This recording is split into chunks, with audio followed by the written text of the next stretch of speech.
Assalamualaikum warahmatullahi wabarakatuh. Halo teman-teman. Perkenalkan, kami dari Fakultas Tarbiyah Prodi Pendidikan Agama Islam Semester 4 Sekolah Tinggi Agama Islam Brebes akan memberikan sebuah video pembelajaran dari mata kuliah Analisis dan Pengembangan Kurikulum yang diampu oleh Bapak Usnudin MPD. Nah, sebelum kita membahas ke materinya, alangkah baiknya kita perkenalan terlebih dahulu. Saya Nida Khairunisa dan teman-teman saya ada Nia Herlina, Khusdiatul Afifah, dan Nikita Naidul Hikmah. Nah, kami di sini akan membahas materi tentang teori pengembangan kurikulum. Oke, jadi materi yang akan kami bahas di sini yaitu ada 4 materi. Yang pertama, definisi kurikulum yang akan dijelaskan oleh Khusdiatul Afifah. Kedua, konsep kurikulum oleh Nia Herlina. 3, langkah-langkah pengembangan kurikulum dan kurikulum yang ada di Indonesia yang akan dijelaskan oleh Nida Khairunisa. Selamat mendengarkan.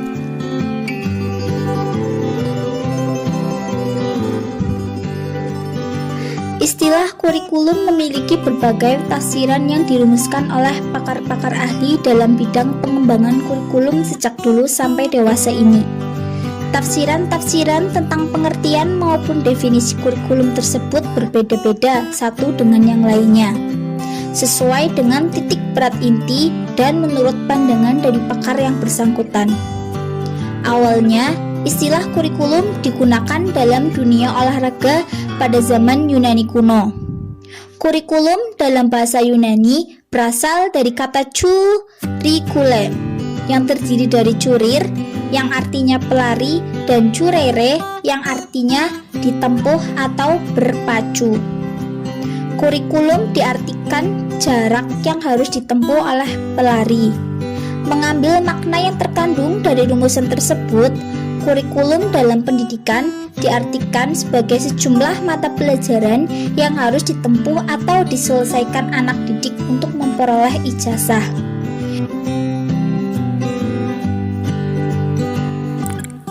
Konsep kurikulum berkembang sejalan dengan perkembangan teori dan praktik pendidikan. Juga bervariasi sesuai dengan aliran atau teori pendidikan yang dianutnya. Yang perlu mendapatkan penjelasan dalam teori kurikulum adalah konsep kurikulum. Di sini, saya akan memaparkan 3 konsep kurikulum sebagai substansi, sistem, dan bidang studi. Konsep pertama, kurikulum sebagai suatu substansi. Kurikulum dipandang sebagai suatu rencana kegiatan bagi murid-murid sekolah atau perangkat tujuan yang ingin dicapai. Kurikulum juga dapat menunjuk kepada suatu dokumen yang berisi rumusan tuntunan tujuan, bahan ajar, kegiatan belajar mengajar, jadwal, dan evaluasi. Kurikulum juga dapat digambarkan sebagai dokumen tertulis sebagai hasil persetujuan bersama antara para penyusun kurikulum dan pemegang kebijaksanaan pendidikan dengan masyarakat. Suatu kurikulum juga dapat mencakup lingkup tertentu, suatu sekolah, suatu kabupaten, provinsi, ataupun seluruh negara. Konsep kedua adalah kurikulum sebagai suatu sistem, yaitu sistem kurikulum. Sistem kurikulum merupakan bagian dari sistem persekolahan, sistem pendidikan, bahkan sistem masyarakat. Suatu sistem kurikulum mencakup struktur personalia dan prosedur kerja bagaimana cara menyusun suatu kurikulum, melaksanakan, mengevaluasi, dan menyempurnakannya. Nah, hasil dari suatu sistem kurikulum itu tersusunnya suatu kurikulum. dan fungsinya dari sistem kurikulum, yaitu bagaimana memelihara kurikulum agar tetap dinamis.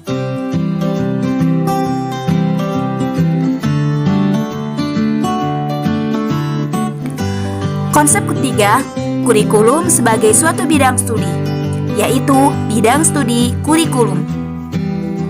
Ini merupakan bidang kajian para ahli kurikulum dan ahli pendidikan dan pengajar.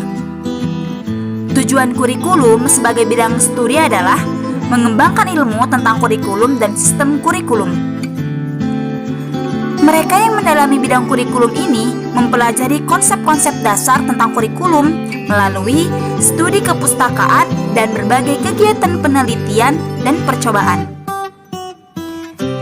Dalam hal ini, mereka banyak menemukan hal-hal baru yang dapat memperkaya dan memperkuat bidang studi kurikulum. Oke, selanjutnya yaitu langkah-langkah pengembangan kurikulum. Nah, di sini yang pertama, langkah-langkah pengembangan kurikulum yaitu analisis dan diagnosis kebutuhan dalam pengembangan kurikulum. Jadi, langkah awal dalam pengembangan kurikulum ialah menganalisis dan mendiagnosis kebutuhan. Yaitu ada 3 hal yang harus dipelajari. Yang pertama, ada kebutuhan siswa. 2. Tuntutan dunia kerja atau masyarakat. 3. Kebijakan pendidikan berupa harapan-harapan dari pemerintah. Nah, hasil dari diagnosis dari 3 aspek tersebut kemudian disusun menjadi satu rangkaian kebutuhan sebagai bahan masukan bagi kegiatan pengembangan tujuan. Pendekatan untuk menganalisis kebutuhan tersebut yaitu dapat dilaksanakan melalui 3 pendekatan.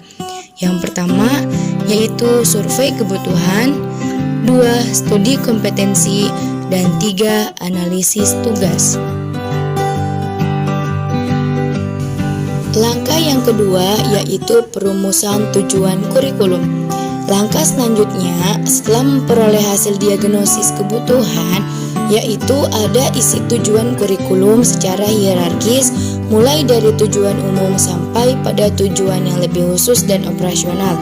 Tujuannya yaitu meliputi tujuan pendidikan nasional, tujuan institut nasional, tujuan kurikuler, dan tujuan instruksional umum dan khusus. Nah, komponen tujuannya juga dibagi menjadi dalam beberapa taksonomi. Menurut Benjamin S. Bloom, membagi tujuan menjadi 3 ranah atau domain, yaitu kognitif, berkenaan dengan penguasaan kemampuan intelektual atau berpikir, yaitu afektif, berkenaan dengan penguasaan pengembangan perasaan, sikap, minat, dan nilai-nilai. Dan yang ketiga, psikomotorik, yaitu berkenaan dengan penguasaan dan pengembangan keterampilan motorik.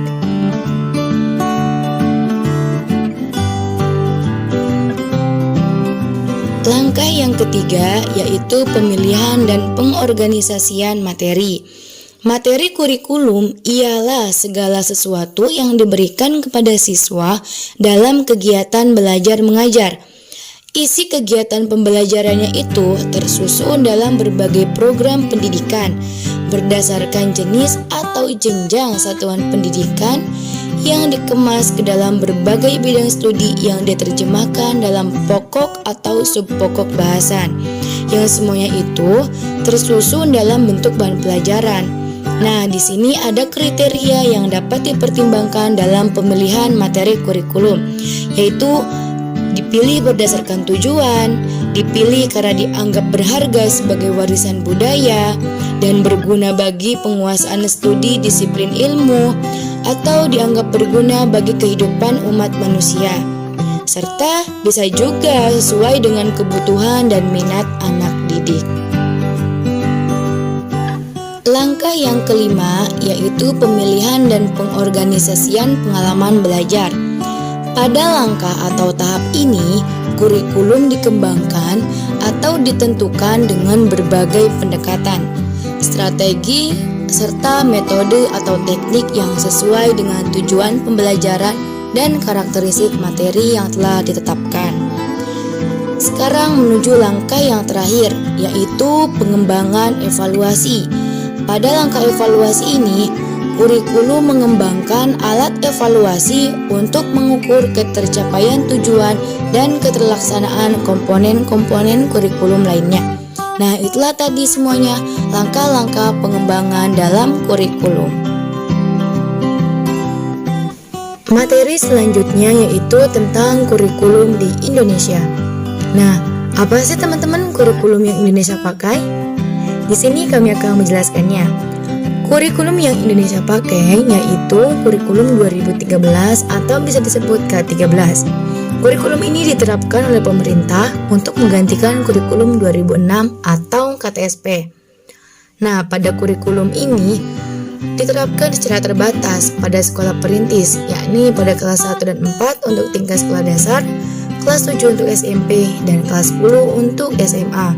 Sedangkan pada tahun 2014, kurikulum ini sudah diterapkan di kelas 1, 2, 4, dan 5.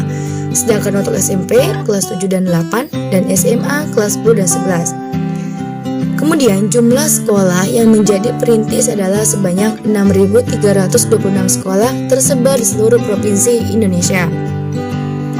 Kurikulum K13 ini memiliki 4 aspek penilaian, yaitu aspek pengetahuan, aspek keterampilan, aspek sifat, dan aspek perilaku. Di dalam kurikulum 2013 ini, terutama dalam materi pembelajaran, terdapat materi yang dirampingkan dan materi yang ditambahkan. Akan tetapi, penerapan K13 ini dihentikan oleh Menteri Pendidikan dan Kebudayaan Anies Baswedan melalui Peraturan Menteri Nomor 60 Tahun 2014, tanggal 11 Desember 2014. Alhasil, kurikulum yang digunakan kembali kepada KTSP, kecuali bagi satuan pendidikan dasar dan menengah yang sudah melaksanakannya selama 3 semester, satuan pendidikan usia dini, dan satuan pendidikan khusus. Penghentian tersebut bersifat sementara, paling lama sampai tahun pelajaran 2019 atau 2020. Nah, itulah kurikulum yang Indonesia pakai. Jadi sekarang Indonesia pakai kurikulum 2013 atau bisa disebut K13. Alhamdulillah ya Rabbil Alamin. Itulah tadi materi tentang teori pengembangan kurikulum. Semoga apa yang telah kami sampaikan bisa dapat dimengerti dan bisa bermanfaat bagi kalian semua ya teman-teman. Terima kasih atas perhatiannya dan mohon maaf apabila kami semua masih banyak kesalahan-kesalahan dalam menyampaikan materi. And the last, we will say wassalamualaikum warahmatullahi wabarakatuh.